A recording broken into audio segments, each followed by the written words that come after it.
काल भैरव की कहानी भगवान शिव से जुड़ी है। यह कथा बताती है कि कैसे भगवान शिव ने अपने उग्र रूप में काल भैरव का अवतार लिया।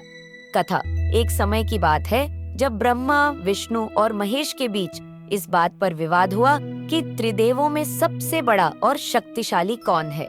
ब्रह्मा जी ने स्वयं को श्रेष्ठ बताने के लिए अपने 5वें सिर से अहंकारपूर्ण बातें की। उनके इस अहंकार ने सृष्टि में असंतुलन उत्पन्न कर दिया। भगवान शिव, जो हमेशा सृष्टि की मर्यादा और धर्म की रक्षा करते हैं, ने ब्रह्मा जी को उनके अहंकार का दंड देने का निश्चय किया। भगवान शिव ने उसी समय एक उग्र और भयानक रूप धारण किया, जिसे काल भैरव कहा जाता है। यह रूप गहरे काले रंग का था, जिसके हाथ में त्रिशूल और डंडा था। उनके वाहन के रूप में एक काला कुत्ता था।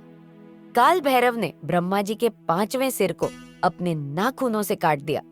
इससे ब्रह्मा जी का अहंकार समाप्त हो गया, लेकिन ब्रह्मा का सिर उनके हाथ में चिपक गया, जो ब्रह्महत्या दोष का प्रतीक था।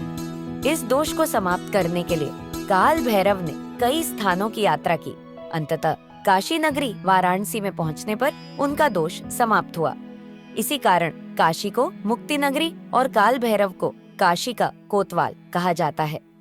संदेश: वन अहंकार का अंत। इस कथा से यह शिक्षा मिलती है कि अहंकार से विनाश होता है और सच्ची शक्ति विनम्रता में होती है। 2. धर्म की स्थापना।